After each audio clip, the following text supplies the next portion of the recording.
tell you all that we have 100 years of Parsi theatre scripts in Parzor archives donated by many people. And we also have, over the last few years, even during the lockdown, got new donations, including Shellac 78 records of Parsi theatre music. We have a lot of photographs. We have diaries, one written in pencil by Jal Khambata. And we've also recently, very recently, over the last 2 months, got involved and got to know about Parsi theatre in Singapore. So I would like to encourage people who are here from the theatre world to please reach out to us, because we do have things digitized, not the latest because obviously COVID restrictions, but I'm very happy and proud that already 2 books have come out on Parsi theatre from the Parzor archives. Not only from the Parzor archives, but they have taken off from the Parzor archives.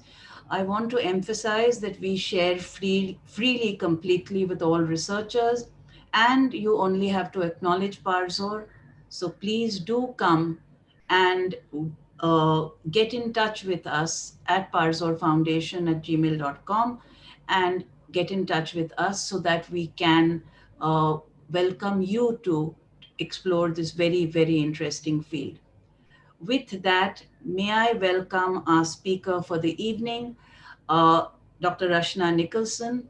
She came to us many years ago, and since then she's blazed quite a trail. She teaches theatre studies at the University of Hong Kong, but currently she is doing a special fellowship at the Swedish Collegium of Advanced Studies for the year 21-22. Today she will be talking about her first major publication, The Colonial Public and the Parsi Stage. Welcome, Rashna.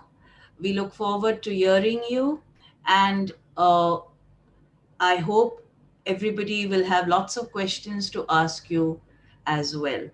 Welcome, and I hand it over to you now. Thank you, Dr. Kama. I'll just share my screen very quickly just so that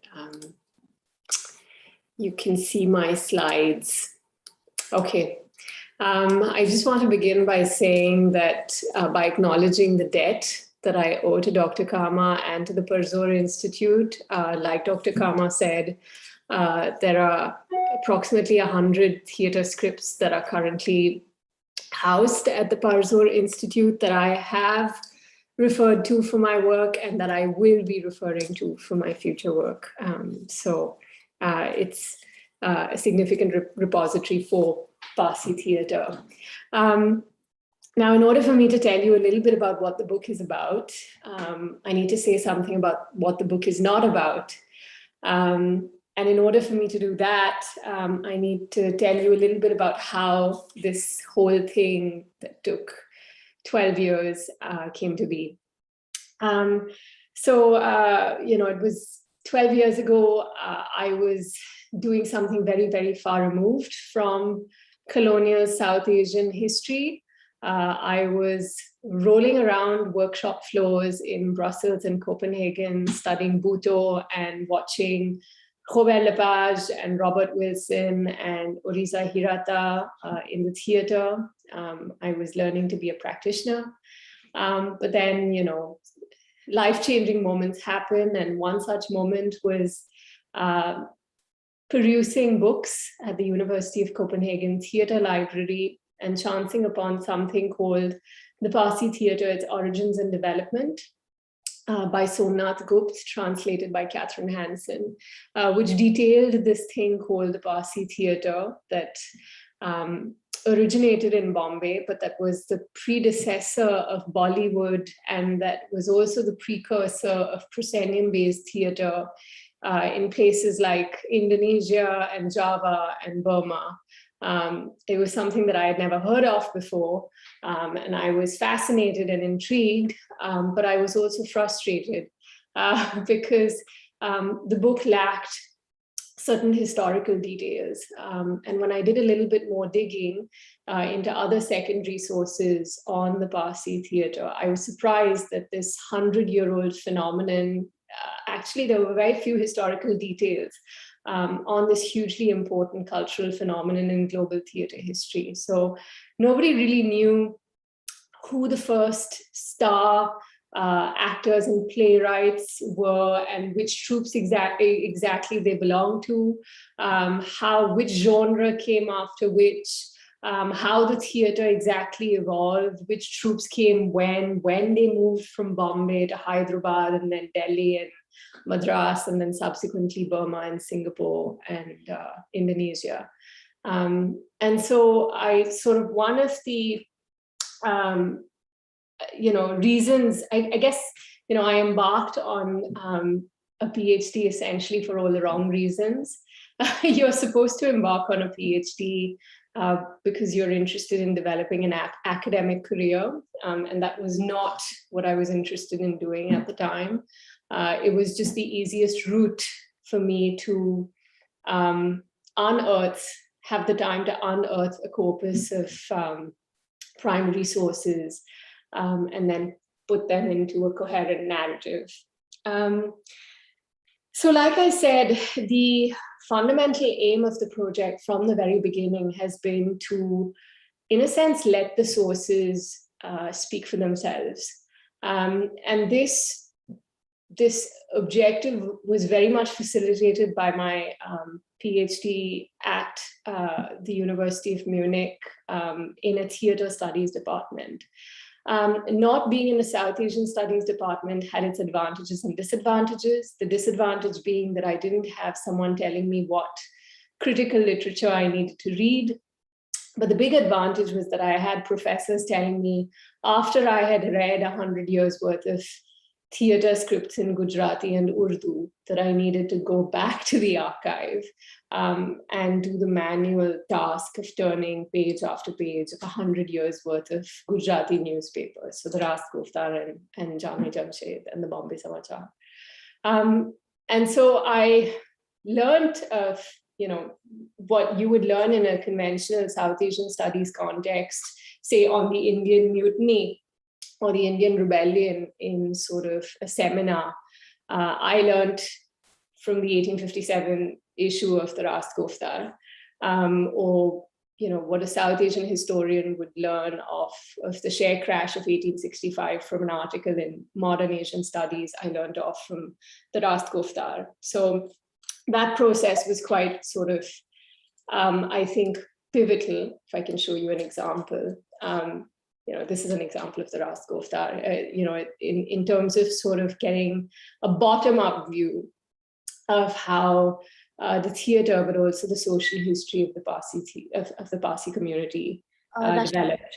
Sorry, can I just yes. come to say that we can't see your slides, so perhaps you could. Now, can you see my slides? No, not yet. Yes. Okay. All right. Thank you so much. You're welcome. So essentially, these two things, frustration with lack of primary sources and reading a lot of secondary texts on the Parsi theatre, where you were hearing a lot of what the author thought, but not a lot of what sort of the primary sources were saying. So a lot of frustration about existing literature on the Parsi theatre.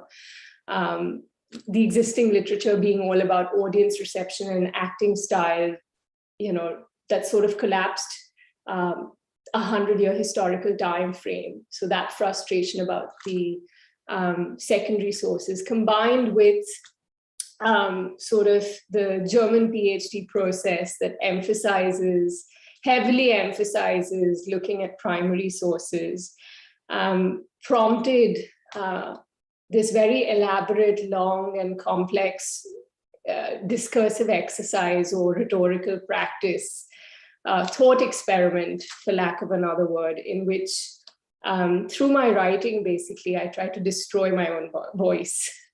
What does that mean? I try to basically remove the I in my PhD. and in the book. And I think I succeeded in two significant ways, and I failed in one significant way. In the first, I think a lot of people reading the book will say, well, is there something new? Is the book telling us anything new about the colonial public? And in fact, it isn't.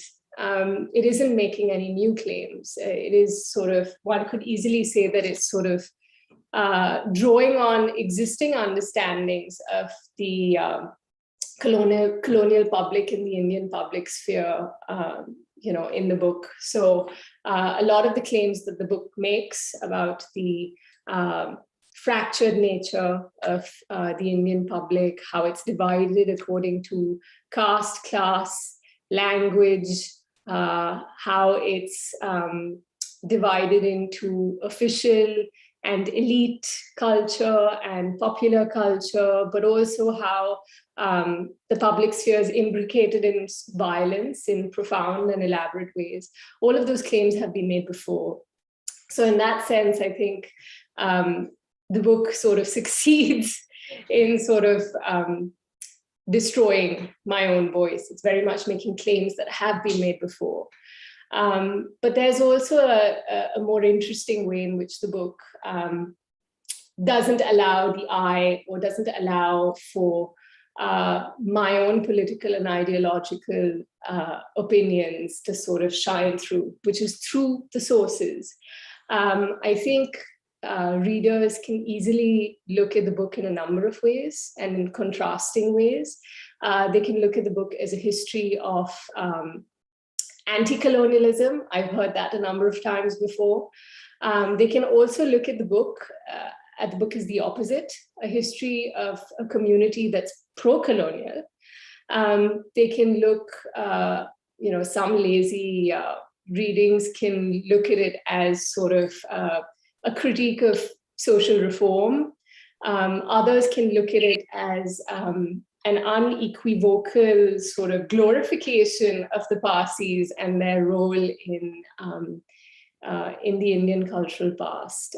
So, the book doesn't lend itself to any sort of easy reading. One can look at it in a number of different ways. And so it doesn't tell one clear story, essentially. And so through these sort of two ways, I think I succeeded in my original mission, which was to sort of destroy my own voice in my writing. But there's one way in which I failed. And this was brought to my attention actually only a couple of weeks ago by a dear colleague, Alistair MacLeod, who said that the book reads like a tragedy. And I hadn't thought of it that way. But after he said that, I did notice that it does follow sort of the typical tragic structure of the three acts, rising action, climax, and then falling action. And it's in this one respect, I think that a very close reader would be able to see that, sort of see what my opinions are in relation to specifically a particular ideological, cultural, political, biological, and legal sort of issues in relation to the Parsi community that were consolidated in the late 19th and early 20th centuries. So I think I've rambled on enough just to provide you with some context on how the book essentially came to be. And so now I'll provide you with a little bit of an overview of the actual thing. I don't know if I need to mention this, but the Parsis, for those of you who, it's unlikely, but for those of you who don't know, they, we know the dominant sort of, now almost sort of a hegemonic narrative of how we left from Persia and fled to the coast of Gujarat between 8 and 10 CE. The Parsis migrated in droves with the advent of colonialism to Bombay, where they made a swift occupational shift from agriculture and artisanry to international trade and shipping. And the Parsis joined existing European firms, becoming indispensable in occupations such as brokerage, banking, and shipbuilding. The Portuguese word for that is comprador. The Parsis were sort of quintessential comprador subjects who facilitated the movement of cotton and opium and essentially made possible, really, the colonial enterprise. So the first phase that I was talking about in this 3-act structure of the book details the establishment, really, of the Parsi theatre within the phase of Parsi social reform. Yes, does someone want to say something? Okay.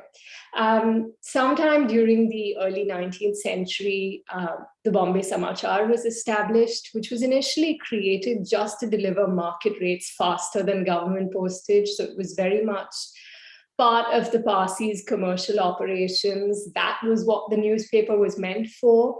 But then missionaries such as John Wilson began writing in the Bombay Samachar, attacking the Parsis for their religion, which was seemingly impure and backward and did not adhere with the precepts of civilization and progress, because they were full of sort of corruptions and adulterations. And it was polytheistic, and the Parsis were essentially worshipping the elements. And the editor of the Bombay Samachar was completely inequipped to deal with these criticisms from a Gujarati-speaking missionary. And this really leads to the development of a Parsi public.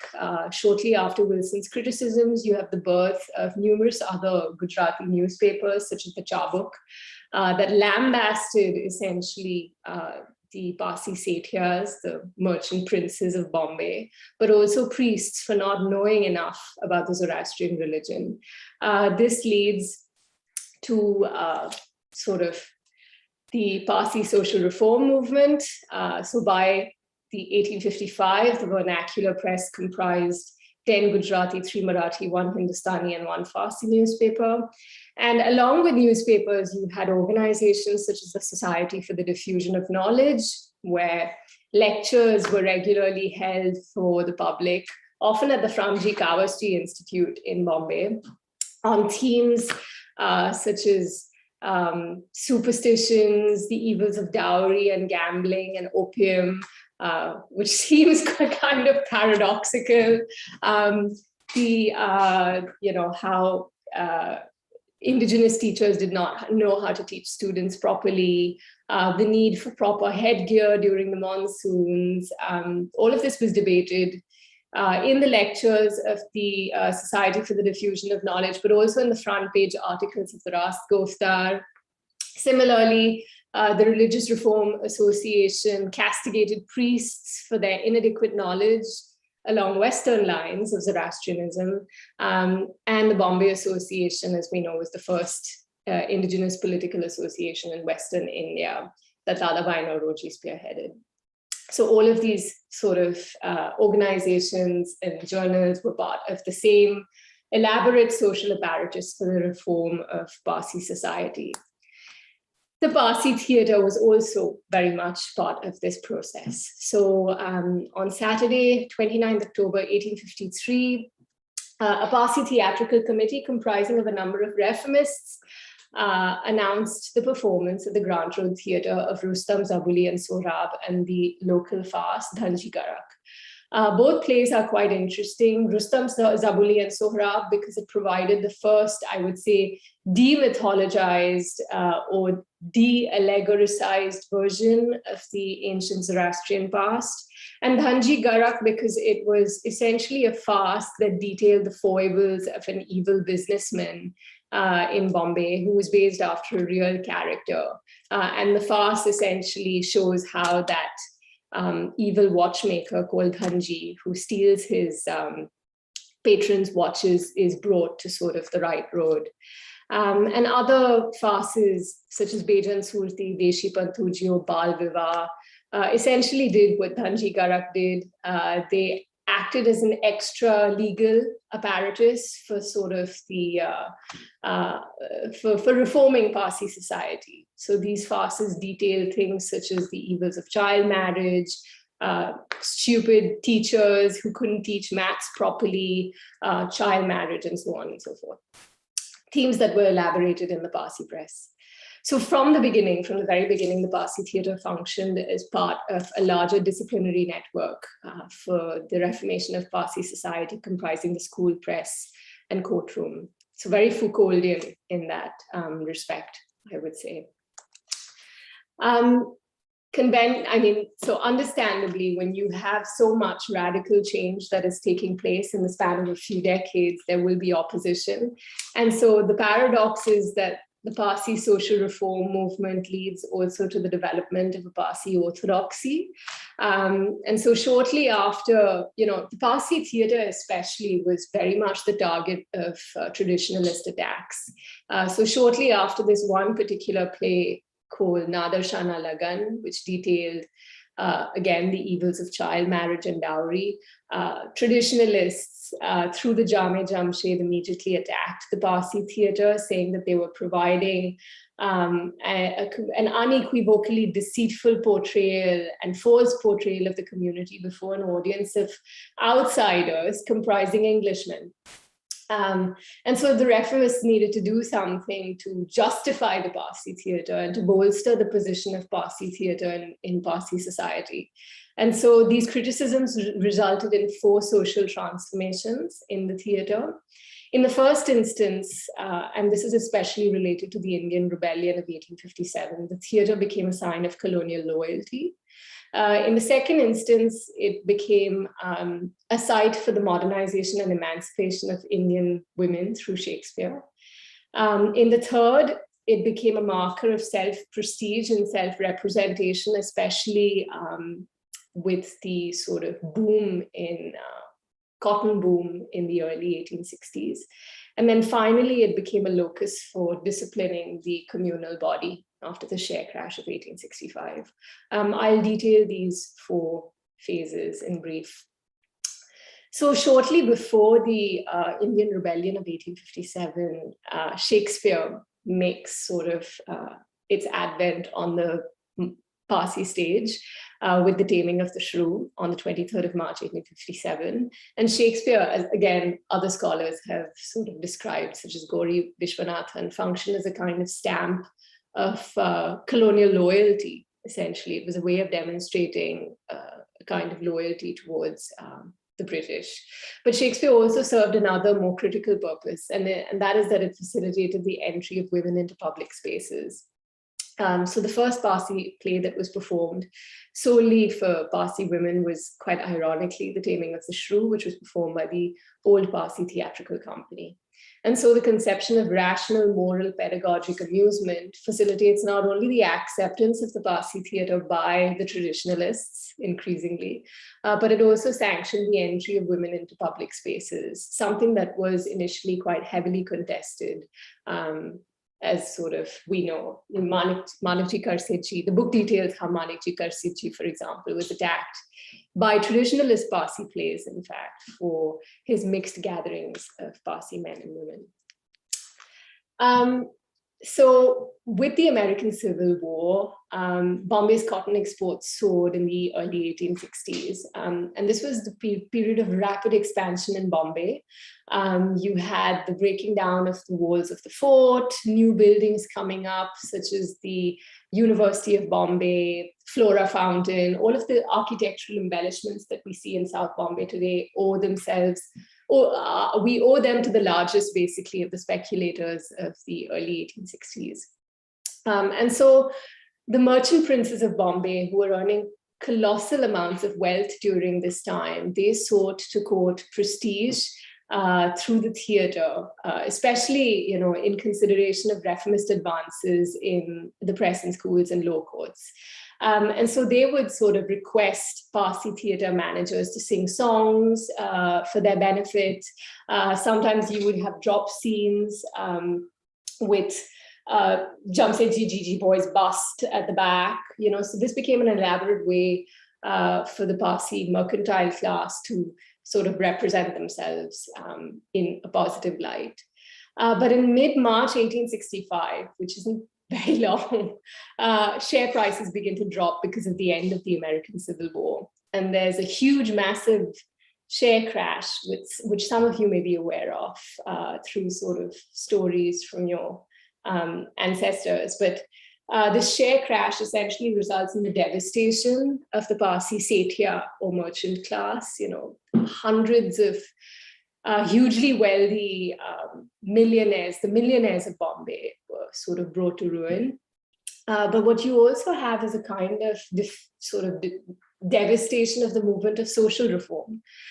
Because just a few months prior to the share crash, you had newspapers like the Rast Goftar praising sort of English morality and virtue and commercial morality and virtue. And then immediately after the share crash, all of the European speculators ran away, leaving the Indians in the lurch. And so you had reams and reams of opinion pieces in the Rast Goftar lambasting these Englishmen and Europeans who had essentially ran away from Bombay scot-free. And so you have, after the share crash, the first thorough inquisition of English commercial morality, but also of these ideals of Victorian civilization and progress that had been essentially taken quite uncritically, I would say, by the Parsi social reformists. And so none of these precepts on Victorian civilization and virtue could be taken now through in an unequivocally aspirational way. And so the theatre too had to transform. It could no longer be kept into insubordination to morality and virtue.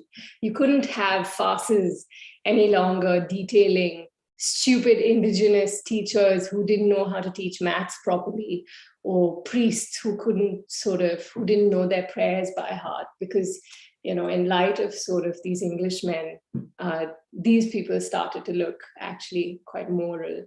And so in the theatre, there's a kind of transformation that takes place where corporeality or physical culture, gymnastics, starts to become more important than legal or moral values. And so a hyper-masculine art of the body comes into being. And so you have, this is a period in the late 1860s that you have the birth of numerous gymnastics clubs everywhere in Bombay, not just Parsi gymnastics clubs, but also Hindu gymnastics clubs. And one such gymnastics club eventually becomes what is known as the longest running Parsi theatre troupe, possibly the most influential Parsi theatre company as well, the Victoria Theatrical Company. The Victoria was founded by a very prestigious managing committee comprising K. Khushro Navroji Kabraji. He's someone who you'll see throughout the book. He was editor of the Rast Goftar, and he founds the Victoria Theatrical Company. And in sort of the first play, which is Beja Rane Manije, you have these elaborate sort of settings, drop scenes and costumes that are heightened even further in subsequent plays such as Jamshed. So you begin to have things like perspectival scenery that emphasizes optical conversions. And you also begin to see an emphasis on Orientalist sort of scholarship in the theatre. So if you look at the plays at the time, they read almost like scholarly treatises, citations to Rawlinson and Atkinson and so on and so forth. And what is essentially happening over there is an attempt to develop a very positivist vision of Parsi society, but now by drawing on the ancient Persian past. So the Parsis are essentially trying to say that things like gloves, chairs, use of wine, practices that, were revived, I would say, during colonial times. They actually came from the ancient sort of Persian past. And so one sort of, the Victoria Theatrical Company is performing Beja Rane Manije and Jamshed, but while this is happening, you have another very important development, which is the development of the Iranian Theatrical Company, comprising refugees from Persia. This endeavor was spearheaded by Dadabhai Sorabji Patel, who would become infamous for all the wrong reasons, perhaps, in the Parsi community. Because the Iranian refugees, they could not speak Gujarati or Hindustani. Nobody in Bombay could understand them. And so they had to do something else to attract audiences. And so they started emphasizing spectacle in their plays. They would bring live horses onto the stage. They would have sort of magical scenery. They would have real grass. The sort of soldiers would be fighting against each other on the stage. And that inadvertently leads to the professionalization of the Parsi theater, because suddenly other people, non-Parsis, start to become interested in the Parsi theater, because it's no more about the sort of social reform of the Parsi community. And so a kind of trans-regional pan-Zoroastrian identity prompts the development of a soon-to-be pan-Asian performance form, whose primary mode of communicative exchange was visual rather than verbal. And so this is the time when you begin to see the portrayal of thunder, sea, lightning, and also kind of heightened eroticism through the advent of actresses on the Parsi stage. Not uncoincidentally, this is paralleled with a meteoric rise in the theater's spectators. And so the public sphere also transforms accordingly. It's no longer sort of a panoptical observatory where citizens could see and be seen within a complex architecture of power, but rather the theater becomes a kind of intimate arena of play. And so this is also the time when the theater begins to tour. Initially, the theater moves from Bombay to Pune, and subsequently it goes to Hyderabad and other princely kingdoms, and then it goes north to Delhi, Calcutta, and then to Madras, and then subsequently to Burma, and then Singapore and Batavia. And in all of this movement, which is detailed in one of the chapters of the book, it's essentially comprador networks that facilitate the traveling. So when sort of the first troops go to, say, Jaipur, it's essentially existing Parsi theater, Parsi managers who have shops there, who help the Parsis, with finding hotels or places to stay, or setting up a temporary stage or tent.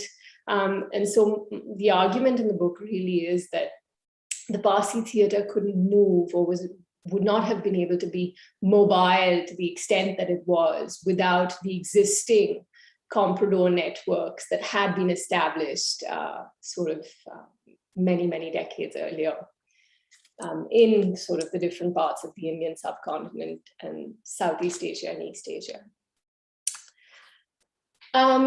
So now we get to the sort of 1870s, where sort of a lot of interesting stuff begins to happen on the Parsi stage. You have the first Hindustani play of the Parsi stage at this time, which is produced in 1874, Sona Na Mulni Khurshid. And the play is actually quite interesting. When you read it at first, it's extremely weird and messy, and you don't fully understand what the point of the play is about. But closer reading is actually quite fascinating, because it essentially details a woman called Khurshid, who, she's married, and then she's remarried, and then she's remarried again, and she's kidnapped, and then she sort of escapes with a woman who thinks she's a man. And then she eventually, at the end of the play, she returns to her rightful husband, who is actually her second husband, not her first husband. But essentially, if one has to read the play allegorically, it's actually quite a fascinating text, because, the implication is that this woman, her chastity has remained untainted, even though she's been married and remarried and chased and kidnapped. And in so doing, the play reverses this trope, which is very dominant in the British theatre, of the rescue of Oriental women, implying essentially that even though the colonial state had invaded a people, it had not invaded this sort of private, pure, spiritual, sovereign domain of its subjects. And this theme essentially leads to a phenomenon known as Hindu revivalism. So Khurshid, in Sona Na Mulni Khurshid, nobody knows which community she belongs to. She's quite unmarked. So, it's unclear whether she's Parsi or Hindu or Muslim. But, a few years later, you have the beginning of sort of heavily marked versions of Khorshid. So you begin to have Damayanti, you begin to have Sita, Lakshmi, all of these archetypal Hindu female mythological figures that begin to convey the same information, but in heavily mythological form. So Harish Chandra, which is the first Hindu mythological play of the Parsi stage, was performed on the 3rd of November, 1875. The play was the first perfect specimen of pure Gujarati, which is a fascinating phenomenon because 19th century Gujarati is actually enormously different Parsi Gujarati from the Gujarati that we know today. And Harish Chandra was the first version, I would say, of what we understand to be modern Gujarati. It was pure, it was Sanskritized, Urdu words had been removed. And this play was performed 150 times. It was hugely popular, especially among Hindu wives who brought their children to the theater, who were then sort of kept in cots outside. And so the Victoria, who essentially staged this play, started creating new forms of religious consumption for the Hindu women, first in Bombay and then in the rest of India. What's fascinating about the play and the rest of the Hindu mythological plays that currently exist today is that you see the prominence of the idea of dharma, which is sort of revived in the late 19th century. And the plays essentially reveal a kind of sense of Hindu superiority and difference. And so you see that there's the beginnings of a complex oppositional vocabulary that's being developed between colonial frames of morality, virtue, civilization, progress, and indigenous frames, such as dharma and virtue and sort of Kalyug. And this sort of opposition permeates the popular vernacular public sphere in the late 19th century. And it sort of obliquely, in a very transversal way, begins to articulate a kind of disquiet towards colonial rule. And so this is the paradox. Within a few decades, you have two contrarian views of indigenous customs. In the first, in the social reformist view, there's a kind of denigration of indigenous customs in the attempt to sort of create a pure religious doctrine. And then a few decades later, you have the absolute opposite. You have the celebration of indigenous custom that has been uncorrupted by colonial rule or uncontaminated by colonial rule. And so the book details essentially how through staged religious displays, such as through Harish Chandra, Nal Damayanti, Lakshmi, Sita, the Parsi theatre essentially begins to create a populist anti-imperial politics that was formulated parallel to the official nationalism that was developing in elite political associations. So many of the symbols that were subsequently associated with Gandhian nationalism, even with far-right radical Hindu nationalism, had been made popular, essentially disseminated by the Parsi theatre, the Hindu mythological vocabulary of the Parsi theatre. But while this was happening, so while the Parsi theatre was disseminating this hugely influential lexicon for visual lexicon for the birth of the future Indian nation state across sort of Pune, Delhi, Madras, Calcutta, and even beyond that, in places where traditionally language, was a huge barrier, you began to have the development of minoritarian resentment in Bombay. So while sort of the popular pan-Asian Parsi theatre is traveling to all across sort of South and Southeast Asia, disseminating Hindu mythological plays and spectacular plays, in Bombay, you begin to see the birth of a genre called the Parsi social drama, which is performed now in Parsi Gujarati. So now Parsi Gujarati has become a minoritarian language. It's no longer sort of an established language for the Parsi community of Bombay. And these plays began to interrogate blind fidelity to the project of what is coming to be viewed as a Hindu nationalist movement, so a Hindu Indian nationalist movement. You see this in plays through elaborate stagings of loyalty. So you have all sorts of permutations and combinations of of different versions of loyalty. You have disloyalty between husbands and wives, disloyalty between masters and servants, between sort of nephews and uncles. And so all of this is essentially articulating in very metaphorical terms questions of where, the Parsi community's loyalties lie. Does it lie with the burgeoning Indian state, or does it lie with the project of colonialism? So this is very much articulated in the Parsi social drama before, subsequently in the late 1880s, this sort of comes up in actual discourse in the newspapers, when newspapers then start to deliberate whether Parsis actually do constitute natives of India and whether they should support the Indian National Congress. Most of the Parsis were actually against the Indian National Congress. So, outwardly, the book seemingly tells the story of the public sphere. It seemingly tells the story of how the public sphere was fissured by numerous types of political language, the official secular nationalism, which was taking place in elite institutions, and the more heterogeneous popular nationalism that emerged through the standardized cohesive visual realm of the Parsi theater.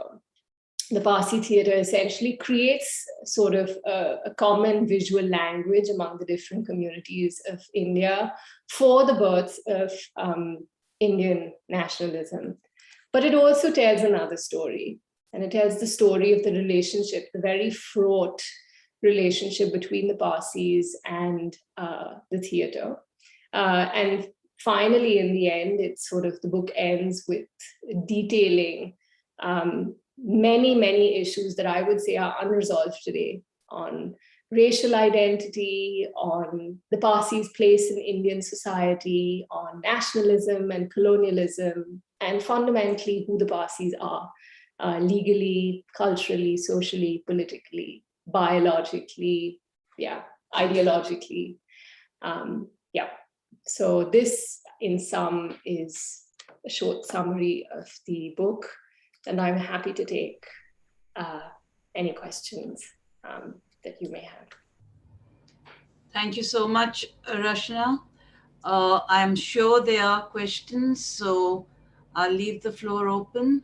Anybody who wants to ask any questions? I have one question. Could you talk a little bit more about how it traveled to the Southeast Asia, Parsi theatre? Yeah. And what did it become over there? Okay. Well, the first place that the Parsis went to was Singapore. There was already an established community of Parsis there. And so sometime, I think I would say the early 1880s, the Victoria Theatrical Company goes to Singapore. They're a huge success there. Singaporean newspapers detail how audiences loved Ali Baba, Aladdin, all of these sort of secular mythological plays, I call them, that the Parsi theater staged. All of these mechanical devices were hugely popular there. They even had their own theater called the Victoria Theater in Singapore on Beach Road. I don't know Singapore well enough, but it was called Beach Road. And subsequently, that sort of the Victoria Theatrical Company then gets, they travel everywhere around sort of the Malay archipelago, also because, distances from Singapore were quite short. So from there, they go to Batavia, for example, had problems there with things related to sort of passports and costumes and clothes that they should wear because they were not used to Dutch policies. But again, hugely influential in present-day Indonesia and Java, which leads to sort of the development of bangsawan and komedi Istanbul, indigenous performance forms, because, it's sort of like, I would say that Parsi theatre functioned as a template. So they were sending proscenium-based theatre to all of these places. And they succeeded to a certain extent. They were popular to a certain extent. But obviously, once imitation Parsi theatres came up, using the same devices and sort of spectacular effects, then they couldn't really compete with the local talent because those people were speaking in sort of the local language. And then after Indonesia, they go to Burma. Burma sort of hugely, they became hugely wealthy, the Victoria Theatrical Company performing for King Thibaut, who showers them with diamonds and gold and wealth and sort of riches. And but then his reign ends, and so they have to find other markets. But yes, I mean, I would say the high period really of Parsi theatrical touring is the 1880s, 1890s in Southeast Asia. And then local troops begin to come up there. Okay, there's a question for you from Mayor Mistry. Can you elaborate on the impact of Parsi theatre on cinema? And then there's another question also related to cinema, so I'll put both together from Marazban Zaiwala. When was the first talking movie and by which Parsi producer? So Okay. first is the impact of Parsi theatre on cinema, and then it comes a later question. So I failed to mention this, and it's my mistake, but the book stops at 1893. So it deliberately stops when the first cinematic activities begin. That is going to be, all of your questions will be addressed in the second book that will be coming out maybe in 20 years' time, not right now. But, you know, I mean, I've sort of done the archival work and I've sort of perused through newspapers in Calcutta and Bombay. And so I can say briefly that there was a period that, you know, it's sort of the twilight zone in the 1910s and 1920s when J.F. Madan has his cinematographic stuff happening on the Maidan that's happening parallel to sort of the Parsi theatre. And as long as sort of film was silent, film sort of couldn't really compete with the theatre. Theatre was still very much a draw. But the minute sound comes into film is when sort of the popular Parsi theatre, the big Parsi theatre ends in the 1930s. And that's when you have then the transition from the big, huge pan-Asian theatrical phenomenon to the Parsi theatre that we know today, which is the Adi Marzban Dora Mehta variety. So I think that's all I can really say on Parsi theatre and film without starting to become hypothetical rather than factual. Okay, there's a question which I would like you to answer from Mayur. It's, I think you could explain this because as I said, we've got people from the theatre world today. What is the identity of Parsis? Are they only known as Parsis in India? Oh, I don't know how to answer that question. I mean, I would say the identity of the Parsis, it depends on who you're speaking to. I think some people would say that Parsis, you know, traditionally speaking, well, they're Zoroastrian, they're followers of Zoroastrianism. I think there's a particular legal definition, which is how we understand Parsis today. But then, you know, as a historian, I think there's more interesting ways of looking at the Parsi community, especially if you look at sources from the 19th century, so where identity was somewhat fluid. You know, you didn't have enumerated identities as Sudipta Kaviraj calls it. So before the British had a very clear way of classifying communal identity, I think Parsi identity was quite fluid.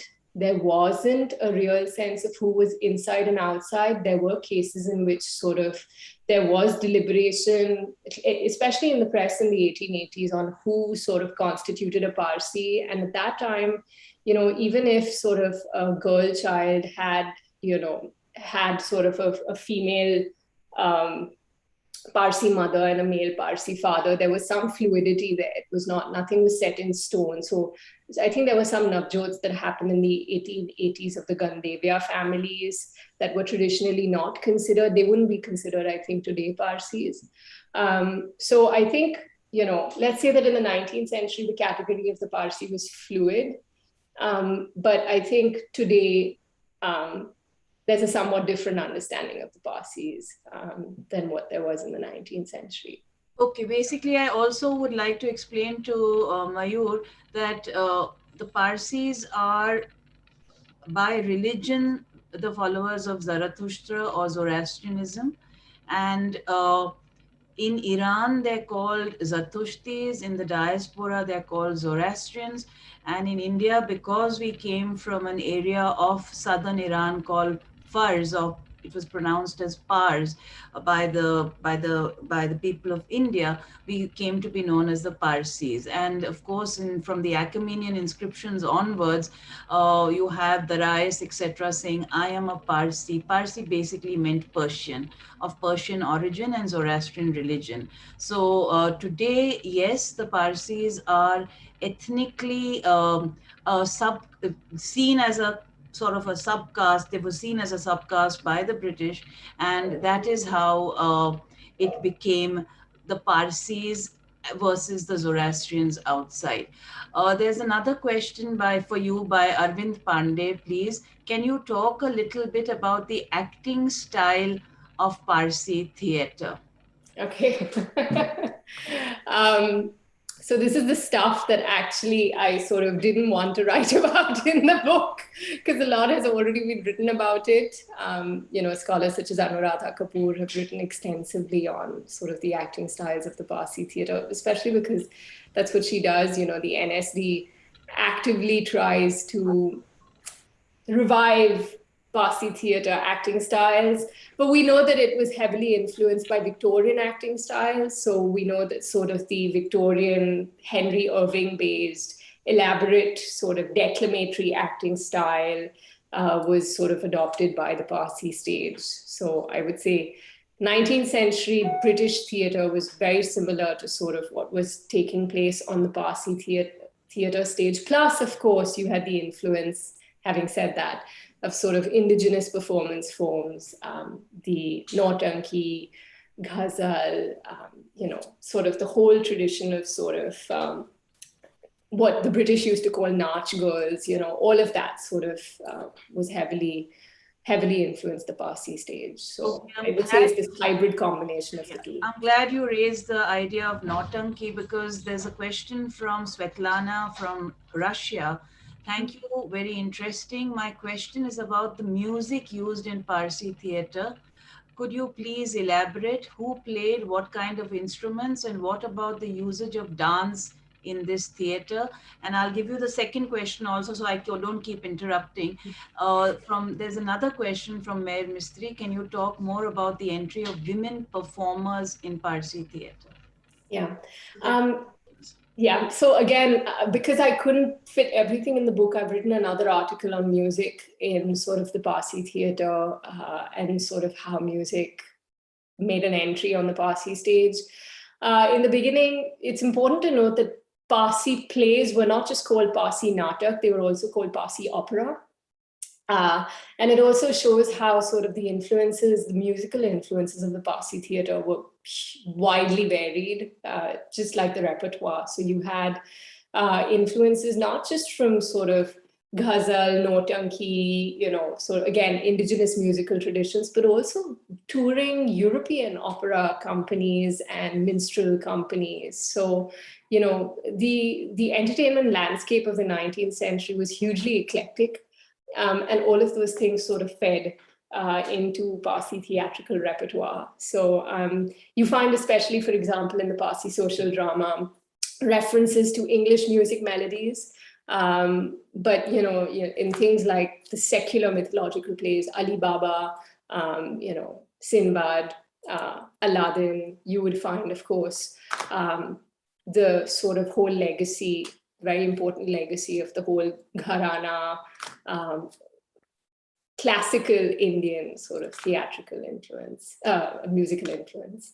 That was the first question. And the second question, it's a very interesting question, the entry of women performers in Parsi theatre. That was the second question. Can I just stop you, because she's asked about the instruments also, and any dance performances in dance. Yeah, it's a long question. So can you just finish that and then move to women? And there are lots more coming up, so you'll have to, I'll try to be quick. Yeah. So dance, I think in the advertisements themselves, they do specify which dances were happening, and sometimes it's quite problematic. So you see things like Ethiopian dances, and that's a reference to blackface. So you could see that in the Parsi theatre, you had the use of blackface. where the Parsis were inspired by the minstrel companies that were coming from America. And so they actually painted their faces not just white, but also black in imitation of those companies. So you had dances like that as well. And then you had sort of the quote unquote, what we understand today to be classical Indian dance, but done by the tawaifs. So on the stage. So famously, Indar Sabha is the first example of that, where you have 4 women coming to the stage and dancing for the first time. The fairies, the Paris, on the stage results in a huge outroar in the theater. Dada Bhai Sorabji Patel is called the betrayer of the Parsi community, and he's sort of rendered a pariah overnight. All of that, I mean, it's again, like the music, like the repertoire, hugely eclectic combination of both the indigenous but also European in Parsi theatrical repertoire. Yeah.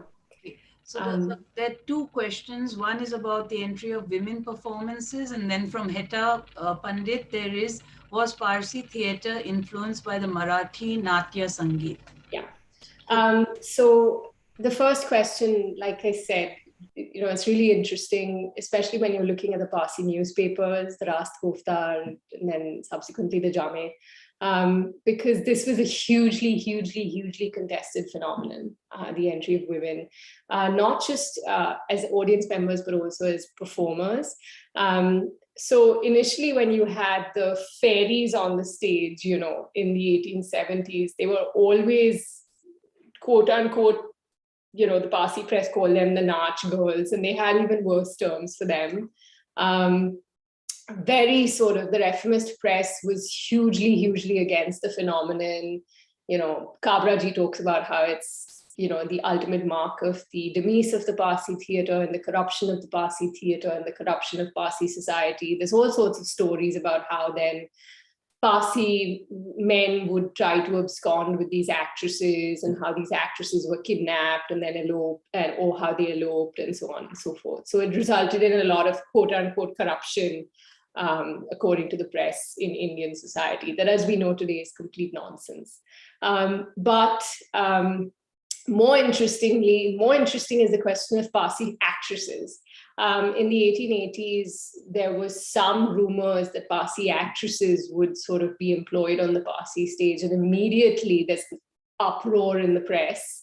And the Rast Koftar says, it's actually better to not have female roles at all than to have Parsi actresses.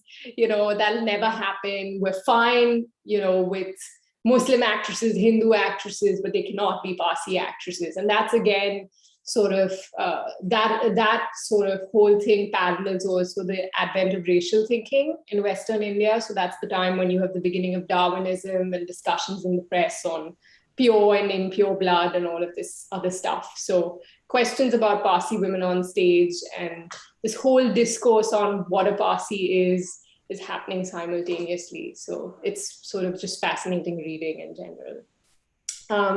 The next question, which is, was the Parsi theatre influenced by the Marathi Natya Sangeet? Yes, absolutely. So one of the sort of, I would say, drawbacks of the book is that it looks only at Parsi Gujarati sources, simply because of the limitations of what one researcher can do.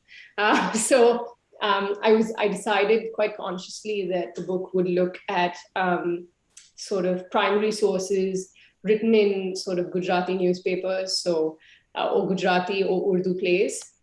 But of course, if I had the capacity to read Marathi newspapers, I think the links would be sort of quite clear. In fact, I think someone mentioned that the first Parsi theatre troupe was actually influenced by Vishnudas Bhave.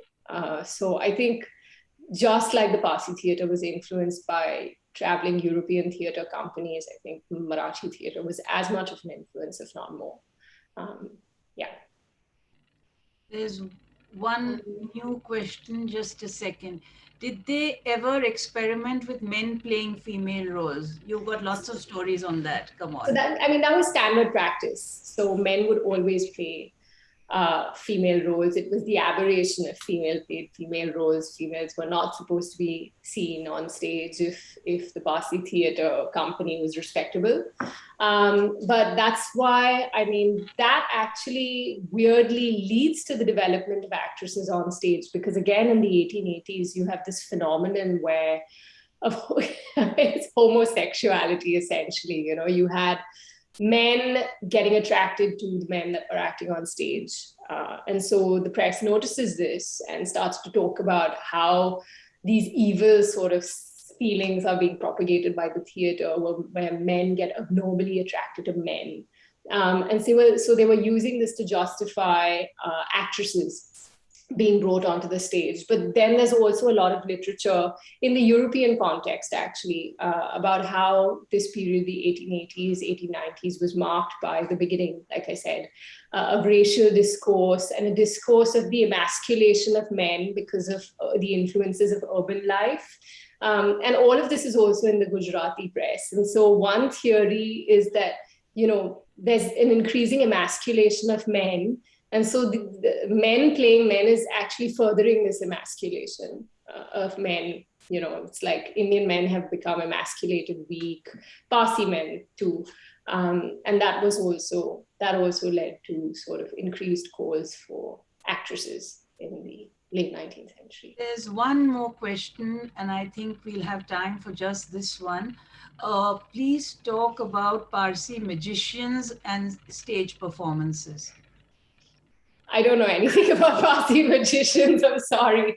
I could say something about sort of electrical shows that happened in the 1870s. I know that, you know, the 1870s where it was a period where there were many, many traveling showmen. And so these showmen would show sort of things like the magic of electricity, and they call it spirit reaping. So they show how spirits come to life through electricity. And all of this sort of profoundly influences the Parsi stage. So in that sense, I mean, there is sort of, you begin to see Parsi showmen in the 1880s and 1890s who imitate these traveling European showmen who are demonstrating science. This is not in the book, but there was a case of a Parsi in the 1880s, 1890s, who he was inspired by the French showman Blondin. And so he put himself on fire on stage thinking that, you know, the fire will go out if, you know, with his sort of act. And of course it doesn't. And he's burnt and he's rushed to hospital. So there were cases like that, but yeah. Well, thank you very much. A lot of people are saying thank you. Excellent lecture, very informative, very great knowledge presented. Heta says, thank you, Dr. Rashna, most enlightening. Mayor Mistry says, this excellent lecture. Thank you so much, Rashna, for being with us. And we look forward to your moving to the next stage of Parsi theatre life and tracing it onwards. So lots of people are saying thank you. Thank you so much for being with us. And you've got somebody from Sydney. So you've got somebody from Russia, and as the co-founder of a theatre company here in Sydney, I found the background enlightening, says Jimmy Medora. So Jimmy must be really late at night at your place. So it's wonderful that you've got people from Sydney and Russia and other places. And I'm so glad they could hear your lecture. Thank you, Rashna. May I tell everybody that next week we have a very interesting lecture by a person who right now is with us, Dr. Karim, who is going to be talking on the Parsis of Ceylon. And we are looking forward to that. So please join us next week. Parveen Malhotra also says, very informative, Rashna, and it's just continuing to say thank you, thank you. So I look forward to seeing you all next week on Friday Forum. Thank you, Rashna. Take care. Stay safe. Thank you. And thank you, everyone, for coming. And thank you, Dr. Kama, for this